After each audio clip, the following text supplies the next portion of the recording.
Olá, muito boa tarde. Hoje a Igreja assinala o Dia da Vida Consagrada e, como tal, temos entre nós a irmã Ana Paula Conceição, franciscana missionária de Nossa Senhora, e também o padre Filipe Rezende, que é missionário comboniano. Dois exemplos de uma opção de vida que queremos analisar nesta ocasião, em que também não esquecemos a proposta da liturgia para o próximo domingo. Obrigado por estar entre nós. Boa tarde. Neste programa Eclésia, neste Dia da Vida Consagrada. Irmã Ana Paula, o que é que se pretende com um dia destes? É apenas para lembrar às comunidades também esta opção de caminho de vida, ou também é um apelo aos próprios consagrados? Eu acho que é as duas coisas, exatamente. Para nós consagrados, pelo menos eu sinto assim e acredito que nós o sentimos, é um apelo a não nos esquecermos que a nossa vida é consagrada, que todo o nosso ser, todo o nosso estar é consagrado todos os dias, não é? Mas nesse dia especialmente relembrar que estamos nesta atitude e neste jeito de viver. Ao mesmo tempo, eu penso que lembra a Igreja e toda a comunidade, não é? Que também uns são chamados a ser consagrados neste estilo de vida, os outros, vivendo a sua consagração batismal, têm também como missão, não é? Poder ajudar os consagrados a viver na fidelidade. E isso é muito importante, porque a fidelidade dos consagrados, de cada uma de nós, de cada um de nós, pode ajudar também a lembrar que as outras vocações, que têm o mesmo valor ou igual, não há cá diferenças, não somos mais que ninguém, também são chamadas a viver na fidelidade. E isso acho que é o fundamental deste dia. No fundo, o assinalar por toda a Igreja que há esta consagração, e uma vida consagrada, mas há toda uma outra vida cristã que é chamada a viver na fidelidade. É uma data que, pergunto eu, de alguma forma altera um bocadinho o vosso cotidiano nas franciscanas? Normalmente nas nossas comunidades, tanto a comunidade religiosa onde estamos como a nossa comunidade mais alargada, aqui pelo menos no nível da Diocese do Porto, juntamos-nos os consagrados e temos a oportunidade de celebrar juntos esse dia. Também uma forma de marcar a diferença. Mas nas comunidades, claro que sim, é nesse dia também a nível de oração, a nível de presença umas com as outras, é relembrar tudo aquilo que foi a vida de muitos anos de muitas de nós e outras que estão a começar. Padre Filipe Rezende, os missionários combonianos também não ficam à parte, nem alheios a este dia, espalhados por sítios tão distantes, não é? Neste mundo. Como é que vão vivendo também este dia? É uma forma de reavivar também esta opção de vida que um dia fizeram? Sim, boa tarde. Eu acho que a primeira coisa é mesmo isto que também a irmã Ana Paula dizia, não é? Para nós, para as pessoas, mas também para nós, é um momento importante de nós percebermos e recordarmos esta fidelidade que não é tanto nossa à consagração, mas é de Deus também para nós, não é? E essa fidelidade de Deus para connosco e também de nós para esta consagração faz através do compromisso normal de cada dia que nós vamos tendo. E não há nada melhor do que assinalar este dia fazendo exatamente uma renovação daquilo que normalmente já se faz e se calhar procurar fazer de uma forma um bocadinho mais forte, mais apelativa, também para nós próprios, de renovação interior. A nosso nível dos missionários combonianos, obviamente, isto é uma festa uma celebração muito particular de cada comunidade, não é? Como também a irmã dizia. Algumas dioceses juntamos-nos. Há aqui, por exemplo, no Quênia, onde eu estive, neste dia, por vezes, devido às distâncias entre as comunidades, era impossível nós nos reunirmos. Então juntávamos as comunidades religiosas que viviam naquela região. Por exemplo, onde eu estive na região remota dos Pokot, né, com o noroeste do Quênia, só para termos uma ideia, para chegar à povoação com Alcatrão mais próxima, na altura, agora está um bocadinho melhor, mas na altura era cerca de 1 hora e tantos, né? A próxima comunidade ficava muito mais distante. Então procurávamos entre nós, religiosos de diferentes congregações e missionários, encontrar-nos. Ao mesmo tempo, isto também ajudava a percebermos que a nossa consagração não é de capela, de capelinhas, mas é uma consagração rica, muito rica, com tantas diversas espiritualidades que estamos ali para fazer o mesmo. Irmã Ana Paula, este é um dia que também, ao fim e ao cabo, acaba por ser um sinal e falar também às comunidades e chamar-lhes a atenção para essa escolha pessoal que alguns fazem um dia nas suas vidas. alguém ou algo um dia também foi determinante para que a irmã tomasse esta decisão de entrar, de fazer um percurso de consagração e chegar até às irmãs franciscanas. É uma história longa, como é óbvio, como todas as histórias, e ao mesmo tempo simples. Acho que Deus foi tocando a minha vida de várias formas, e é verdade que eu desde criança tive contacto com consagradas, com irmãs, com religiosas de várias congregações, por várias circunstâncias da minha própria família, da minha própria vida. E, em verdade, eu pensava casar e ter filhos e uma vida, vou dizer entre aspas, normal. Eu acho que ser consagrada é normal para mim, não é? Todos os dias sou consagrada. Mas seria a vida normal que se veria naquela época. E, em verdade, porque também sou filha única e também isso tinha um impacto muito grande na minha questão familiar e até de futuro, não é? De continuidade da família, etc, etc, com tudo o que tem. A verdade é que o empenho que fui tendo na vida cristã, principalmente quando fiz o crisma, fez-me tomar consciência que a igreja não é uma questão de pedras, não é uma questão de pessoas vivas, concretas e com a ação. E aí foi despertando em mim o desejo de ser missionária em África. E era assim muito o objetivo. E eu via aqui o Padre Filipe e pensava, era isso. E, em verdade, Deus faz as coisas bem feitas, não é? E quando me chamou, eu vim para uma congregação missionária e nestes anos todos de consagração nunca vivi efetivamente em África. Já fui à África várias vezes em missão, em trabalhos, mas pontuais e não com tempos longos.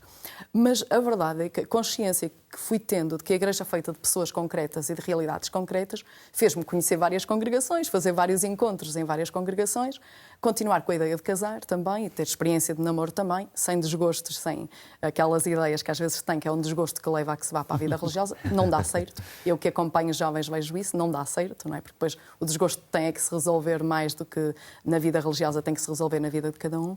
E depois sim, pode ser, mas nunca será assim o princípio. E depois conheci as irmãs franciscanas, já tinha feito encontros com outras irmãs e quando vim a primeira vez a um encontro, e foi aqui em Gondomar, perto do Porto, onde estamos, eu pensava claramente, senti-me aqui tão bem e não sabia explicar muito bem. E as irmãs eram franciscanas e eu não conhecia Francisco de Assis, a verdade é esta, não tinha noção nenhuma. E cheguei a casa, vivia junto a um Carmelo de vida contemplativa e falava muito com as irmãs. E a irmã disse, vais ler um livro de Francisco de Assis, vais ver que vais gostar. E isso despertou-me muito. Eu li e pensei, é este estilo, simples, alegre, pobre, fiel e descontraído ao mesmo tempo, mas uma presença em igreja e como igreja. E despertou-me e depois, pronto, mais tarde, não foi tudo tão rápido, não é, quanto na altura até eu queria, mas mais tarde, depois também de minha casa as coisas ficarem claras e depois também, porque eu quando vim já tinha trabalho, tinha profissão, tinha o meu carro, tinha várias circunstâncias que me implicavam também. Quando tudo ficou mais ou menos resolvido, aos 20 anos resolvi fazer uma experiência. Era muito aquela coisa de vou ver se dá. E também não assumi com toda a gente, disse só algumas pessoas, ver se dá. E a verdade é que já lá vão mais 27 anos, 27, 28, 30 anos, depois de que é a decisão, vou ver se dá. E a verdade é que eu continuo a sentir-me feliz e continuo a sentir que vale a pena dar a vida por Jesus e pelos outros. E o jovem Filipe Rezende, o que é que aconteceu um dia? Um hecatombe. A minha história é um bocadinho diferente na perspectiva de que eu comecei um bocadinho mais cedo. Eu desde a minha infância, também não sou filho único, mas sou filho mais velho. E não sei porquê, num dado momento, um padre um dia me perguntou, olha, tu poderias ser como eu, não é? E eu sei que aquilo me recorda o momento, são das tais momentos que nós recordamos para toda a vida, não é? Porque é os momentos do toque de Deus.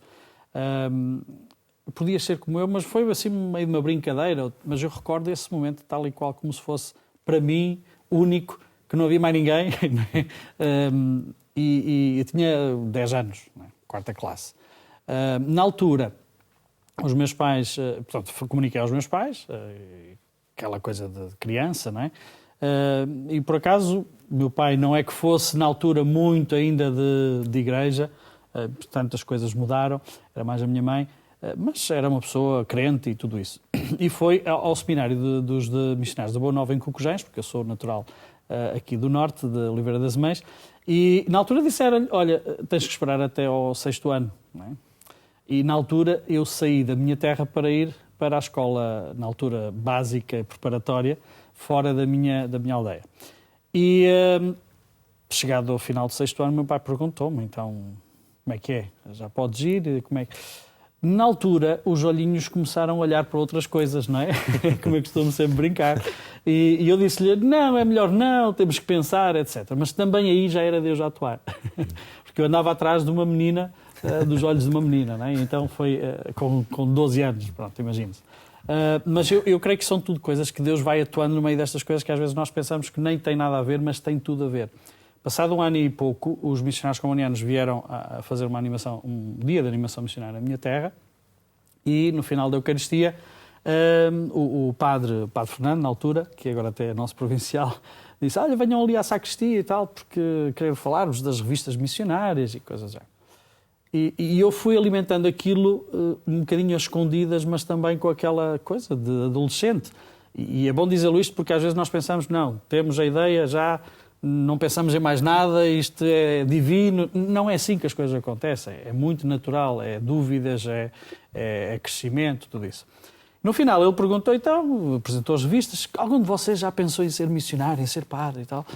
E com aquela coisa de criança, não é? De querer responder, e eu então respondi, como se fosse um coro, não é? E pus o dedo no ar. É daqueles momentos de abre-te terra engole, não é? Era o único, toda a gente a olhar para mim, e a menina também estava lá, a olhar para mim. Pronto, e eu conto sempre isto muito a brincar, porque é assim que eu acredito que Deus funciona na nossa vida, através de coisas muito concretas. A partir daí houve o contacto com os missionários, conhecer melhor os missionários, comecei a ir a encontros e depois no 9º ano entrei para o Seminário Menor em Famalicão e daí prossegui a minha vida até depois normal de formação, com altos e baixos, com dúvidas, E em 97 foi quando fiz a primeira profissão religiosa, portanto também já são... O mesmo ano? 30 anos, não é? Ou quase isso. E depois fui para o Quênia e depois a ordenação, portanto é um bocadinho assim mesmo. Mas isto para dizer, não cresce, não recebemos nenhum SMS, nem recebemos nenhum WhatsApp, nem recebemos nenhum e-mail específico para... E se isso acontece, normalmente duvidamos. Nós que trabalhamos com os jovens e às vezes nos vêm dizer assim coisas um bocadinho...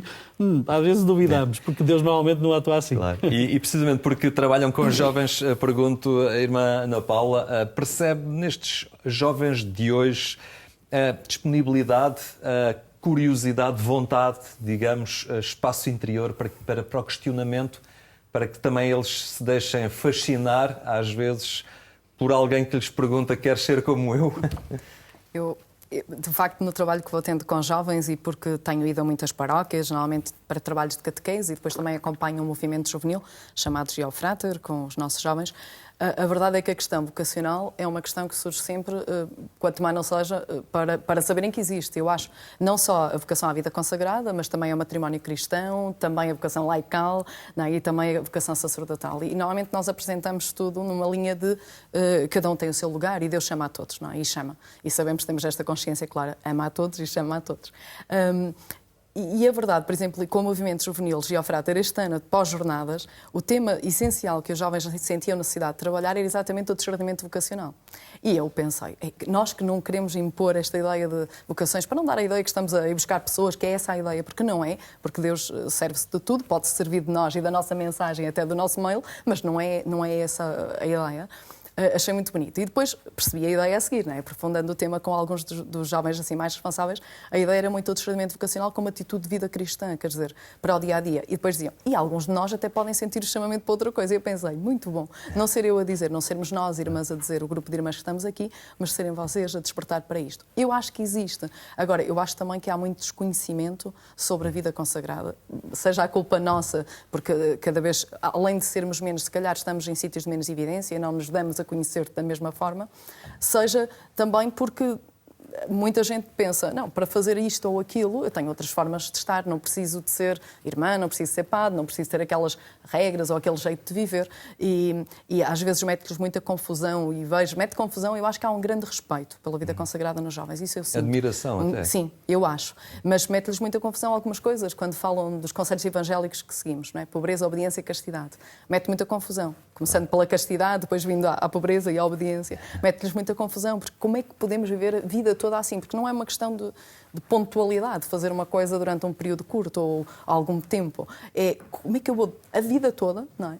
A verdade é que eu acompanho também as jovens em formação à vida religiosa, atualmente portuguesas, santomenses, angolanas e timorenses, e tenho visto muito bonito esta diversidade intercontinental, não é? É muito bonito ver como no meio de realidades culturais, sociais tão diferentes, Deus toca o coração e desperta um desejo de algo, não é? E de algo que já não é aquela perspectiva, pelo menos consagrada feminina, antiga, talvez não tanto na masculina, que era para ser professora, para ser enfermeira, para cuidar, para fazer isto, mas muito esta perspectiva de evangelização com a vida e no que for necessário e onde for preciso.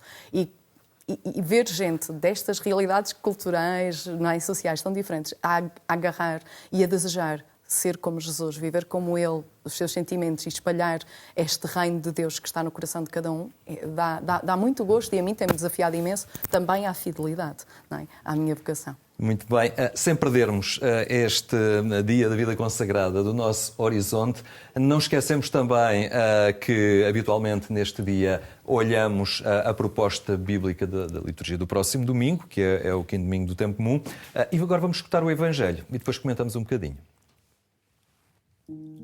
Naquele tempo, Jesus saiu da sinagoga e foi com Tiago e João à casa de Simão e André.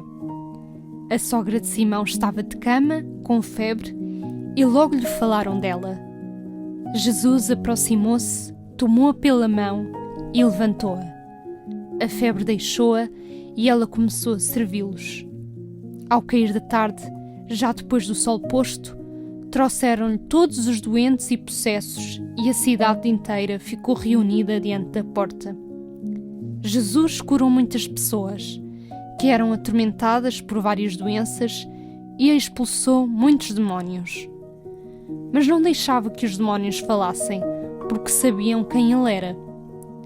De manhã, muito cedo, levantou-se e saiu. Retirou-se para um sítio ermo e aí começou a orar. Simão e os companheiros foram à procura dele e, quando o encontraram, disseram-lhe: "Todos te procuram."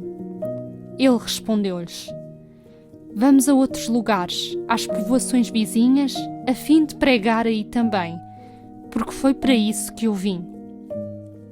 E foi por toda a Galileia, pregando nas sinagogas e expulsando os demónios.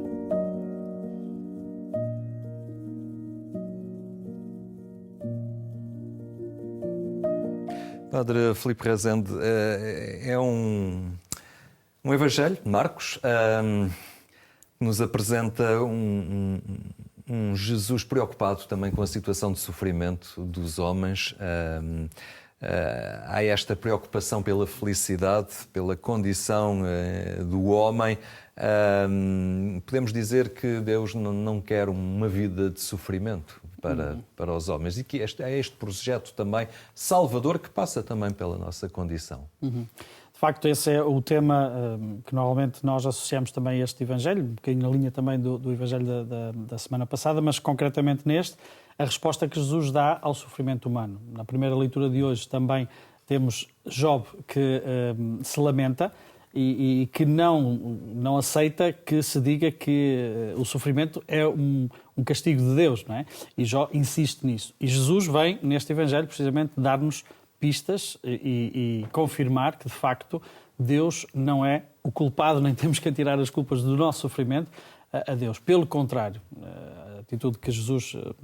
O pouco tempo que temos para comentar, mas estes gestos que Jesus faz são muito significativos, não é? O aproximar-se da pessoa, neste caso a sogra de Pedro, o tocar-lhe, o levantá-la, que é o verbo mesmo que é usado no original, que é usado para ressurreição, portanto, dar uma nova vida, e depois ela põe-se a servir. Ou seja, não é só o receber, mas também o pôr-se ao serviço, não é? Portanto, são tudo coisas muito pontuais neste Evangelho, são poucos pormenores. Aliás, é o milagre, salvo erro, mais curto que nós temos de descrição no Evangelho, mas são todos muitos pormenores muito importantes, da atitude de um Deus que está próximo, que quer levantar-nos e quer nos tirar deste sofrimento.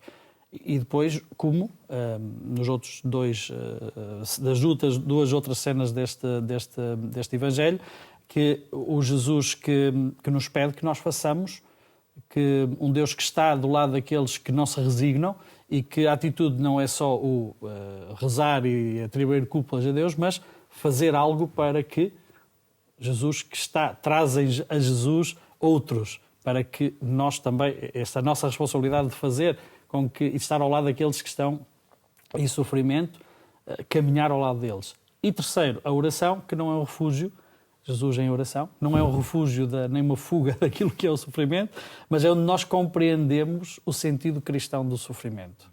Onde nós percebemos que o sofrimento não é Deus que nos dá, como uma culpa, como um castigo, mas tantas vezes o sofrimento cristão é este sacrificar-me, entre aspas, para que outro tenha vida. Esse sofrimento é o sofrimento cristão, não o sofrimento masoquista. Não é? Aqui há uma chamada de atenção muito forte, e termino com isso, a não nos tornarmos curandeirismos e milagreiros e coisas do género, porque há muita gente, infelizmente, mesmo dentro daquilo que é a nossa igreja, que anda um bocadinho atrás de milagres. E isso não é uma fé, e como eu costumo dizer, uma fezada. não é esse o objetivo deste evangelho da cura de Jesus. Não é? Ao fim e ao cabo, irmã Ana Paula, esta preocupação de Jesus acaba também e passa também pelo empenho e pela entrega do consagrado, este cuidar do próximo nas circunstâncias em que o encontra, não é? No seu caminho de vida consagrada, encontram-se tantas condições diferentes de próximo e, como tal, cada um deles é um desafio ao resgate também, às vezes, de situações difíceis em que se encontram. É por aí, acho perfeitamente é isso mesmo, e tenho visto claramente, pelo menos na minha vida vejo isto, e acho que a minha congregação vai vendo, é ter estes olhos abertos para as realidades que vão aparecendo. O que era quando a minha congregação nasceu, em 1854, nada tem a ver com a realidade do mundo agora.